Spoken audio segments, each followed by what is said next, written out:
Donc, on reprend les vidéos sur le chapitre sur la structure sociale. On avait terminé donc le petit 1, que je rappelle pas, sur des savoir-faire mathématiques pour cerner les inégalités économiques sous leurs diverses formes et au travers de plusieurs indicateurs comme le rapport interdécile, les distributions à base de quantiles et aussi les distributions avec les courbes de Lorentz et coefficient de Gini. Donc, on va passer maintenant au petit 2, où on va revenir sur la question des PCS, où en fait, le but est de montrer que décrire la société française à travers l'appartenance à une catégorie socio-professionnelle, eh bien, c'est pertinent pour justement rendre compte des inégalités. Alors comme c'est pas, je me rends compte que c'est pas forcément très clair, donc je fais un rappel en fait au début, de, au début du document pour expliquer tout ça. Donc je vais donc lire ce que j'ai écrit et éventuellement faire des commentaires comme ça, on verra bien si ça se présente. Au cas où, il me semble, ça me paraît utile. Donc en gros je lis et voilà, et je commente éventuellement. C'est parti. Donc, comme nous l'avons vu précédemment, les sociétés humaines se caractérisent toutes par la présence d'un certain nombre de différences. Ces différences peuvent être d'ordre biologique ou d'ordre social. Ou alors, on parle carrément d'inégalité, quand il s'agit de différences d'accès à des ressources socialement valorisées. Bon, rappelez-vous, hein, on l'a dit. Donc entre les individus ou entre les groupes. Les individus peuvent avoir des propriétés sociales diverses. Alors par propriété sociale, j'entends caractéristiques. Les caractéristiques liées à la société. En sociologie, on parle souvent de propriétés sociales, comme on parlerait des propriétés d'un matériau, vous voyez, l'eau et sa propriété liquide, bon, des choses comme ça. Donc là, on applique un peu du vocabulaire de physique à la sociologie en parlant de propriétés sociales. Donc des propriétés sociales diverses en termes de niveau de diplôme, de revenus ou de patrimoine, ou encore en termes de niveau de prestige, de pouvoir. On peut aussi ne pas habiter dans les mêmes endroits. Voilà, donc ça c'est pour les différences sociales. Et on peut aussi être différent en des termes biologiques, d'accord? Donc on peut, alors quand je dis biologique, je ne parle pas de génétique naturellement, hein. On appartient tous à la même espèce humaine, la question n'est pas là, mais disons qu'en termes purement biologiques, je dirais qu'on n'a pas les mêmes phénotypes. Vous voyez, si on peut remobiliser du vocabulaire de SVT, donc voilà, on n'a pas la même couleur d'yeux, on n'a pas le même sexe, on est plus ou moins grand, pas la même couleur de cheveux, bon, vous avez compris quoi. Donc des différences biologiques. Le sociologue, du coup, qui souhaite étudier ces inégalités, qui structurent la société, alors société française, hein, c'est ça qui va nous intéresser, il doit choisir deux choses. D'une part, là où les inégalités dont il souhaite rendre compte, d'accord, il y a plein de différences ou d'inégalités qu'on peut décrire. C'est le sociologue qui va choisir laquelle est la plus pertinente, d'accord. Donc là, c'est un choix normatif, ça veut dire que c'est son opinion à lui. Il considère que telle inégalité est plus importante que d'autres et il va se focaliser là-dessus. Mais c'est son choix personnel, d'accord. C'est pas une hiérarchie comme ça des inégalités qui seraient immanentes, voilà, universelles. Non, c'est un choix personnel de chercheur. Donc il fait le choix des inégalités qu'il veut étudier, et d'autre part, il doit choisir le ou les critères qu'il va mobiliser pour former des groupes. D'accord. On parle en sociologie de catégories sociales. Donc des groupes d'individus qu'on va réunir dans le même paquet parce que ils ont un point commun, et ce point commun, c'est le critère qu'on a retenu. D'accord. On va prendre un exemple après, hein. Donc former des groupes qui sont inégalement dotés dans les ressources les plus valorisées par la société. Le but étant pour le sociologue de former des groupes pertinents, les plus pertinents possibles, au regard des inégalités à décrire. Alors je pense que pour éclaircir tout ce paragraphe, le mieux est peut-être de prendre un exemple absurde, hein, une sorte de contre-exemple pour montrer ce qu'il ne faut pas que fasse le sociologue. Alors un exemple absurde.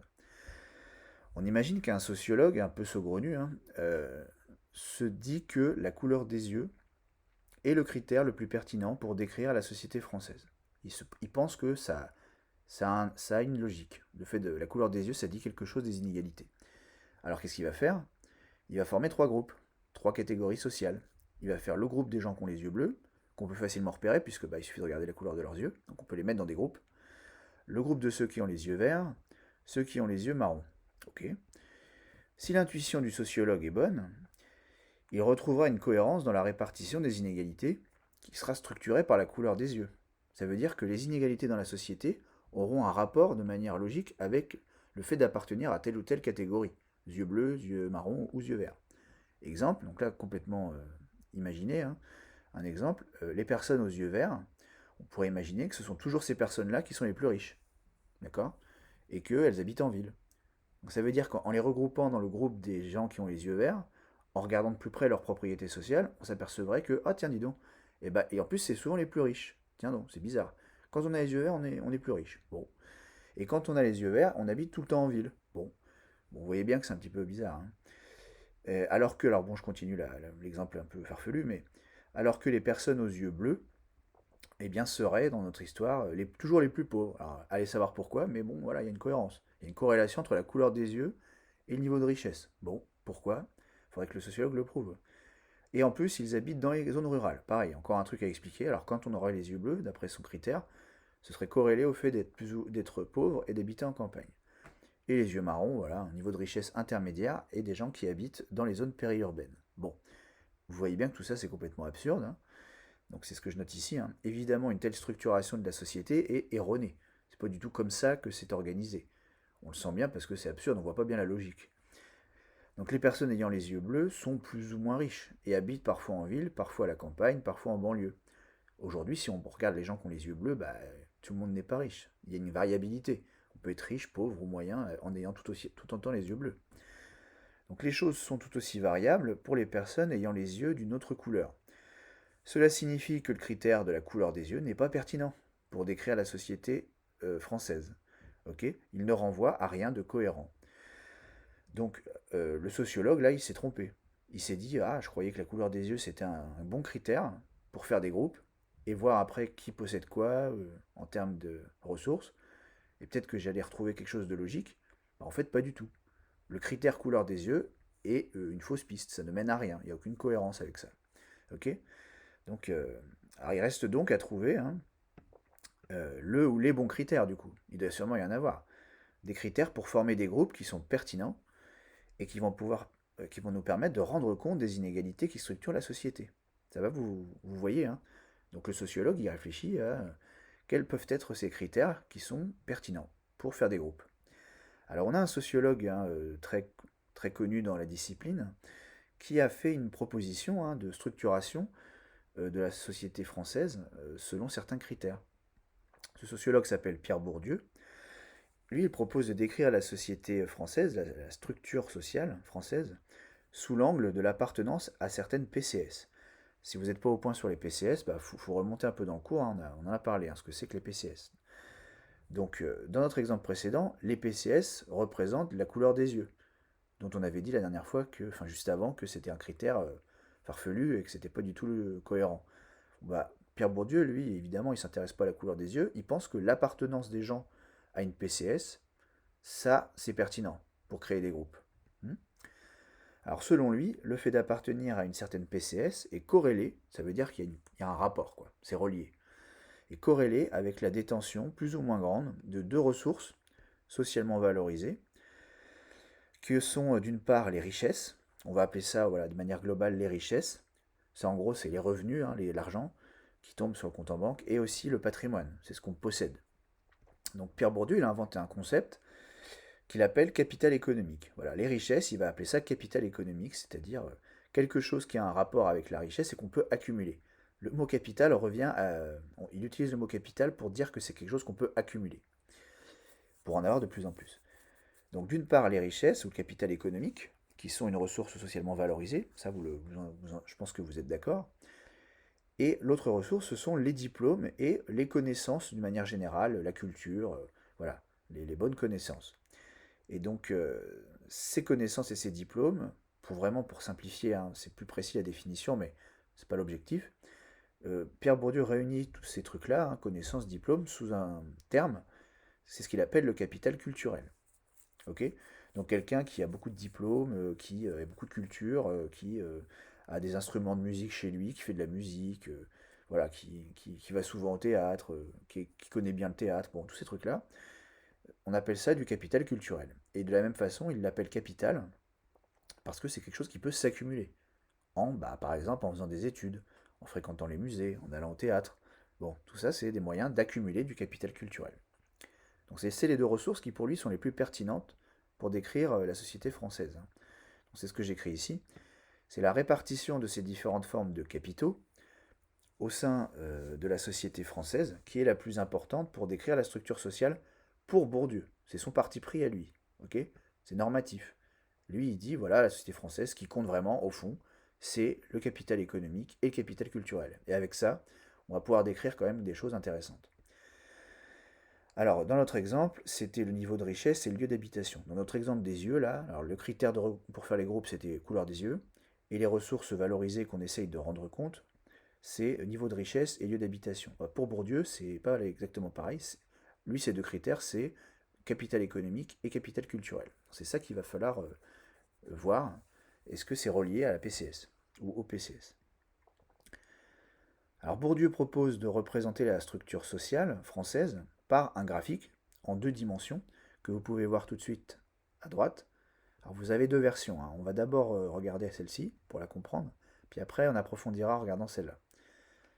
Donc un graphique en 2 dimensions. 2 dimensions, ça veut dire que voilà, on peut se déplacer du haut vers le bas et de gauche à droite. 2 dimensions. Donc ce graphique-là, c'est ce que Bourdieu appelle l'espace social. C'est pour ça que je le mets entre guillemets, parce que c'est du vocabulaire à lui. Qu'est-ce qu'on va voir? Alors on va décrire les axes, ce qu'il raconte. Donc sur l'axe dit des ordonnées, donc c'est l'axe vertical, sur l'axe des ordonnées, figure ce qu'il nomme, encore une fois c'est du vocabulaire théorique à lui, ce qu'il nomme le volume global de capital. Alors c'est assez simple comme idée, c'est que les individus, ils ont plus ou moins de capital économique et culturel, mais la somme de ces deux formes de capitaux forme ce qu'il appelle le volume global. Alors il n'y a pas vraiment d'unité, et pour évaluer ces différents capitaux, Bourdieu utilise tout un tas de critères, niveau de diplôme, niveau de richesse, patrimoine, bon ça c'est de la cuisine sociologique qu'on n'a pas besoin de connaître. Mais à la fin, il arrive à mesurer une sorte de truc qui s'appelle volume global de capital, voilà, qui est plus ou moins élevé. Donc plus un individu dispose de capital économique et ou de capital culturel, plus son volume global de capital est élevé. Et donc inversement, un individu qui a peu de capital économique et peu de capital culturel aura un volume global de capital faible. Donc du coup, si c'est ça, il sera plutôt en bas de l'axe. Ok. Et ceux qui ont beaucoup de volume global de capital, ils sont plutôt en haut. Ça va? Là, il y a marqué capital total, c'est le volume global de capital. Donc on peut se déplacer de haut en bas en fonction de est-ce qu'on a beaucoup de capital global ou pas. Alors, une remarque au passage qui va nous être utile pour la suite. Un individu peut être doté ça veut dire qu'il possède, il peut être doté d'un important volume global de capital, surtout parce qu'il dispose de beaucoup de capital économique et peu de capital culturel, ou alors l'inverse. Si vous voulez, en gros, le niveau global de capital, il peut être plus ou moins élevé, surtout du fait d'avoir beaucoup de capital éco ou beaucoup de capital culturel. D'accord? L'important, c'est que la somme des deux fait un gros truc à la fin. D'accord? Mais on peut très bien, il n'y a pas forcément un partage égal avec autant de capital éco que de culturel. Ça peut être déséquilibré. Mais au global, ça peut être élevé quand même, ou au contraire faible. Donc ce qui compte, c'est la somme des deux formes de capitaux. Alors maintenant, l'axe des abscisses, donc l'axe horizontal, comment est-il, qu'est-ce qu'il raconte? Donc sur l'axe des abscisses figure ce que Bourdieu appelle la structure du capital. Bon, ça fait un peu écho à la remarque juste au-dessus en fait. C'est quoi la structure du capital? C'est-à-dire la répartition, selon la plus ou moins grande importance du capital économique par rapport au capital culturel, au sein d'un volume global de capital donné. Autrement dit, pour chaque niveau de capital global, il est possible de savoir si ce niveau s'explique surtout par la présence de capital économique ou par la présence de capital culturel, ou un peu des deux. Je continue de lire et après je reformule. Plus on va vers la droite du graphique, d'accord, plus on va par là, qu'on soit en haut, on peut aller à droite quand même, ou en bas, on peut aller à droite quand même. Donc plus on va vers la droite du graphique, plus le volume global de capital considéré s'explique par une forte dotation en capital économique, relativement au capital culturel. Plus on va vers la gauche, qu'on soit à un haut niveau ou à un niveau intermédiaire ou un faible niveau de capital global, le fait d'aller vers la gauche dans l'espace social fait que le volume global de capital s'explique surtout par la présence de capital culturel relativement au capital économique. Voilà. J'espère que vous voyez un peu l'idée, hein. En gros, si vous avez beaucoup de capital au niveau global, mais que vous vous situez plutôt sur le côté en haut à droite, ça veut dire que vous avez beaucoup de capital global parce que vous avez surtout du capital économique, pardon. Surtout du capital éco et pas beaucoup de capital culturel. Mais comme vous avez vraiment beaucoup de capital économique, ça fait que vous êtes en haut de l'axe. A l'inverse, si vous êtes en haut à gauche, vous avez beaucoup de capital global, mais c'est surtout parce que vous avez beaucoup de capital culturel. Ok? Et pas forcément beaucoup de capital économique. Donc vous êtes quand même l'un et l'autre en haut, mais pas pour les mêmes raisons. D'accord? Catégories de personnes sont en haut dans la hiérarchie sociale, mais l'un surtout parce qu'il a beaucoup de capital éco, et l'autre parce qu'il a beaucoup de capital culturel. Et on peut se poser la question pour chaque niveau, hein. Quand vous allez en bas, bon bah les gens n'ont pas beaucoup de capital au niveau global, mais on peut faire une petite distinction entre d'un côté ceux qui ont surtout du capital économique et ceux qui ont surtout du capital culturel. Pour chaque niveau donné de volume global de capital, on peut, en fonction de la place où on est dans l'espace social, connaître la répartition, la structure du capital. Ok? Alors, donc je poursuis ici. En analysant les diverses propriétés sociales des membres de chaque PCS, Bourdieu parvient à les regrouper de manière cohérente dans l'espace social, voire schéma. Donc c'est ce schéma-là. Alors c'est très amusant, hein, vous pouvez vous retrouver, hein, dans l'espace social, savoir où vous êtes. Et alors toutes les informations sont le fruit d'enquêtes, hein, c'est-à-dire qu'on a remarqué que les gens qui sont plutôt des petits artisans, bah, ils aiment plus la pétanque, hein, et ils boivent plutôt du pastis, d'accord, ou du mousseux. Les gens qui sont plutôt ouvriers spécialisés, bah, eux, ils jouent plus à la belote. Ils jouent plus à la belote qu'au golf, si vous voulez. Parce que bah, le golf, c'est là, en fait. Le golf, c'est tout en haut. Donc on voit qu'il y a des cohérences en matière de niveau de richesse et de niveau de capital culturel, et une cohérence avec les goûts. D'accord? Ça, on aura peut-être l'occasion d'en reparler plus tard. Vous voyez, ici, on va préférer la bière, alors que ici, voilà, on va préférer le whisky. Donc il y a des activités et des métiers qui renvoient à des positions bien spécifiques dans l'espace social. Ok. Il y a aussi la question du vote. Ce truc en pointillé là, Bourdieu nous explique que le plus souvent, les gens qui se situent par ici dans l'espace social, c'est des gens qui votent à droite. Alors que les gens qui sont ici, ils votent plus souvent à gauche. Donc tout ça est étayé par des enquêtes, hein, j'insiste, hein. C'est pas des idées comme ça de Bourdieu qui sort de son chapeau. Tout ça, c'est à base d'enquêtes très sérieuses, de questionnaires, et après on compile les informations pour voir quel recoupement on peut faire, quelle corrélation on peut trouver. D'accord? Alors je reprends ici. Donc, alors là, petite analyse de Bourdieu. Donc vous voyez, là, c'est pas, ce serait trop simple de dire, bah, voilà, la société, elle est construite comme ça. Et les gens sont les uns à côté des autres, plus ou moins au-dessus des autres. Bon, Bourdieu, lui, met une analyse un peu plus, comment dirais-je, conflictuelle, et décrit trois groupes dans la société qui ont des rapports un peu de ce qu'il appelle de domination. Ça veut dire qu'il y a des groupes qui imposent des choses à d'autres groupes. Et il y a d'autres groupes qui sont plutôt dominés, qui subissent, quoi. Ok? Ça, c'est ce qu'on va plus voir dans le schéma juste ici. Hop. Est-ce que je suis en mesure de l'agrandir? Voilà, c'est un peu mieux. Donc Bourdieu découpe l'espace social en trois éléments. Les trois éléments, c'est trois couleurs qui sont là. On verra qu'il y a quand même une petite subtilité pour chaque niveau de couleur. Mais bon, vous, la version, c'est trois couleurs pour l'instant. D'une part, il y a ce qu'il appelle la classe dominante, qui est en espèce d'orange là. Les classes moyennes en vert, qui portent bien leur nom, puisqu'elles sont plutôt au milieu de l'axe vertical. Donc elles ont un niveau global de capital moyen, c'est pour ça qu'on les appelle classes moyennes. Et les classes dominantes, bah, elles sont dominantes parce qu'elles ont un fort niveau de capital global. Troisième groupe, c'est le groupe de ce qu'on appelle les classes populaires, donc qui est ici en blanc, pointillé bleu sur fond blanc, qui se caractérisent, on verra tout à l'heure, mais vous voyez bien, ils sont en bas de l'axe du volume global de capital. Donc c'est des personnes qui sont plutôt dans les groupes dominés. Donc c'est ce qu'on voit ici, hein. Classe supérieure, classe moyenne, euh, et voilà, classe populaire. Donc classe populaire ici. Donc on voit pas bien que c'est le fond un bleu clair. Bon, c'est pas grave.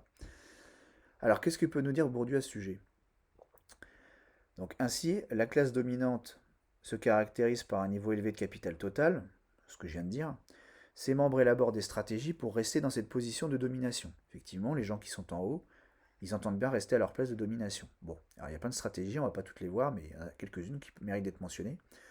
Donc ils ont des stratégies, notamment en faisant appel à ce que Bourdieu appelle la distinction. C'est quoi la distinction? C'est l'idée que les membres des classes dominantes, ou de la classe dominante, vont adopter un certain style de vie et des goûts, alors en matière de vêtements, de musique, de loisirs, de sorties, de voyages. Voilà, des goûts, dans le but de créer une différence avec les autres classes. Donc le but, c'est d'avoir un mode de vie qui permet de, en gros, de marquer une distinction avec les autres. De dire, voilà, vous savez pas vraiment, vous n'avez pas la bonne vie, nous, on sait c'est quoi le bon goût, on sait c'est quoi comment faut vivre notre vie, vous à côté, vous êtes des ploucs. C'est un peu ça l'idée, hein. Pas très sociologique, mais je résume. Et donc voilà, on crée de la distinction pour mettre à distance les classes qui sont en dessous de nous en disant que c'est des beaufs, un peu. Euh, alors le bon goût et le prestige qui va avec, revenant aux membres des classes dominantes. Évidemment, les choses sont bien faites. Le style de vie qu'adoptent les classes dominantes, c'est le style de vie le plus valorisé dans la société. Donc voilà, vous allez avoir des goûts, des attitudes, des opinions, un style de vie qui est celui qu'il faut avoir. Du coup, vous avez tous les bénéfices, on va dire, en termes de symbolique, dirait Bourdieu, ça veut dire en termes de prestige, qui vont avec ce style de vie. Ok? On dira, ah oui, c'est bien, il va dans les bons pays en vacances, il va voir les bons musées, les bonnes expos, il va voir les bons films dans les cinémas. Bon, voilà. Alors, exemple. Par exemple, les classes dominantes préféreront certains alcools plus distingués et se moqueront des préférences des classes populaires. Alors, voir photo. Bon, là, par exemple, vous avez Gérald Darmanin, hein, qui maintenant est ministre de l'Intérieur. Le temps passe vite, hein. Eh bien, bon, petite sortie de Gérald Darmanin, qui se moque bien des classes populaires en disant, vous voyez, Macron, il est un petit peu dans sa tour d'ivoire, il lui faut des gens qui boivent de la bière et qui mangent avec les doigts. Vous voyez, là, vous avez tout qui est dit, c'est-à-dire, voilà, Macron, il est un peu trop entouré de gens de la haute, et il faudrait qu'il traîne avec des gens plutôt des classes populaires, qui le résument par ces deux caractéristiques, des gens qui boivent de la bière. Alors oui, c'est l'autre schéma, vous voyez, hein, je sais pas si Gérald il a lu Bourdieu, mais vous voyez, il sait bien où se situe la bière dans l'espace social. Alors il n'y a pas manger avec les doigts, mais bon, on voit bien l'idée, quoi. Il y a un certain mépris de classe derrière cette remarque. Voilà, parce que lui, il sait exactement c'est quoi les bonnes pratiques, quoi. Donc, certains alcools plus distingués et se moqueront des classes populaires. Alors, le champagne, hein, c'est l'alcool distingué dans les classes supérieures, alors que les classes populaires préféreront la bière ou le vin ordinaire. Ils ne sont pas intéressés spécialement par le champagne, ou de toute façon, c'était le cas, ils n'ont pas les moyens. Donc, c'est aussi la classe dominante qui décide quelles pratiques et connaissances culturelles sont louables, valorisées. Bourdieu parle de culture légitime. Donc, ça, on verra ça plus tard. Euh, donc voilà, c'est les classes dominantes qui savent quelles sont les connaissances qu'ils sont dignes d'avoir, qui doivent être maîtrisées, parce que voilà, toutes les connaissances ne sont pas louables, ne sont pas prestigieuses. Donc c'est les classes dominantes qui maîtrisent ces connaissances. Bon, je termine, j'ai un peu vite parce que la vidéo va être très longue, j'ai peur. Donc viennent ensuite du coup les classes moyennes, qui sont là. Alors, juste au passage, hein, il y a deux, on va dire, il y a un sous-ensemble au sein des classes dominantes, qui est un peu plus clair ici, c'est ce qu'on appelle la fraction dominée des classes dominantes. C'est au sein des dominants, il y a quand même des gens qui dominent un peu moins que les autres, qui sont eux-mêmes dominés par la couche supérieure des dominants. Bon, voilà, c'est souvent les gens qui sont dominants, mais qui sont à dominante capital culturel. D'accord? Les vrais dominants de chez dominants, c'est beaucoup de capital global et du capital éco. D'accord? Donc on retrouve cette opposition, même chez les dominants, entre une fraction dominante et une fraction dominée. Ce qu'on voit ici dans la légende. Alors je poursuis. Viennent ensuite les classes moyennes, que Bourdieu nomme petite bourgeoisie. Alors voilà, ça c'est le vocabulaire de Bourdieu, hein. C'est la petite bourgeoisie, c'est lui qui l'appelle comme ça. La petite bourgeoisie se caractérise par son désir d'ascension sociale.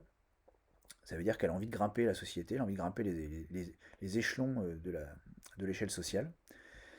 Elle aspire à rentrer dans la classe de la grande bourgeoisie et pour y parvenir fait preuve de ce que Bourdieu nomme la bonne volonté culturelle. C'est-à-dire que les petits bourgeois, c'est comme ça qu'il les appelle, les petits bourgeois vont imiter les pratiques culturelles de la grande bourgeoisie, ceux qui sont vraiment les dominants d'en haut, hein, les vrais dominants, Ils vont adopter les mêmes opinions qu'eux, notamment politiques. Ça explique par exemple en partie l'élection de Macron. C'est les classes moyennes qui ont voté pour Macron parce que Macron vendait du rêve et donc ils voulaient absolument faire partie de l'équipe de ceux qui allaient dominer. Donc ils ont voté Macron parce que par un alignement des opinions politiques, en partie. Euh, donc les opinions politiques, mais aussi les goûts, afin de s'en approcher le plus possible. On essaye de copier la bourgeoisie pour devenir nous-mêmes des bourgeois quand on est des membres de classe moyenne, qu'on est des petits bourgeois. Et au contraire, forcément, ils vont rejeter tout ce qui peut se rapporter aux classes populaires. D'accord. Donc les classes moyennes, petits bourgeois, comme ils veulent aller, ils regardent vers le haut, si vous voulez, vers la haute bourgeoisie, et ils rejettent ce qu'il y a en dessous d'eux, c'est-à-dire la culture, les habitudes des classes populaires.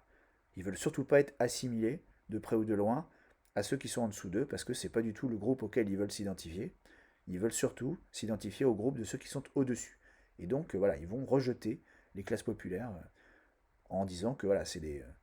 Voilà, c'est pas sociologique, mais voilà, c'est des beaufs, c'est tout ce que vous voulez, quoi. Des gens qui n'ont pas de culture. Bon. Et enfin, donc les classes populaires, qui sont faiblement dotées en capital éco et culturel, eux, leurs goûts sont, et leurs opinions et leur culture sont pour Bourdieu dictés par ce qu'il appelle le goût de nécessité. Le goût de nécessité, c'est l'idée que les membres d'une classe populaire n'auraient pas de culture spécifique à leur milieu social, mais des activités rendues obligatoires, avec un S, des activités rendues obligatoires par leur pauvreté. Exemple, le goût pour le bricolage, le fait d'aimer la mécanique auto, hein, faire la cuisine, ne pas s'intéresser à la mode ou aux produits de luxe. Bon bah voilà, ces trucs-là, qui sont assez présents dans les classes populaires, seraient dictés pour Bourdieu par tout simplement les économies en termes monétaires, hein, on fait des économies, que procure le fait de faire soi-même, plutôt que de faire par un artisan, ce qui coûte plus cher. Ou de ne pas dépenser dans des produits, de ne pas trop dépenser dans des produits onéreux, des produits qui coûtent cher. Ok. Donc ce que dit Bourdieu, c'est que voilà, il n'y a pas de culture chez les ouvriers ou chez les classes populaires. Tout ce qu'ils font, c'est uniquement parce que ça leur fait faire des économies, parce qu'ils sont pauvres et qu'ils n'ont pas le choix. Bon, je schématise à l'extrême, ce serait beaucoup plus long de bien détailler, mais c'est un peu ça l'idée. Ok. Alors vous verrez que, avant de terminer, que chez les classes moyennes, il y a aussi un clivage entre une fraction dominante de la classe moyenne et une fraction dominée. Et cette fraction dominée se caractérise de nouveau par une dominante en matière de capital culturel. Ils ont un niveau global de capital intermédiaire, et au milieu, mais ceux qui sont dominés, c'est ceux qui ont ce niveau global de capital, surtout parce qu'ils ont du capital culturel en leur possession et relativement peu de capital économique. Les dominants de la classe moyenne, c'est ceux qui ont surtout du capital économique, encore une fois. Voilà, donc avec ça, vous avez un premier élément théorique intéressant. Donc tout ça, c'est pour montrer que regarder la société française avec, on va dire, les lunettes des PCS, ça permet quand même de rendre compte de pas mal d'inégalités en matière de ressources socialement valorisées, comme le revenu, enfin le capital économique, le patrimoine, et les connaissances, les diplômes, à travers la notion de capital culturel. Bon voilà, je m'arrête, et on reprendra ça ultérieurement. Donc continuez bien de regarder les vidéos pour avancer. A plus tard.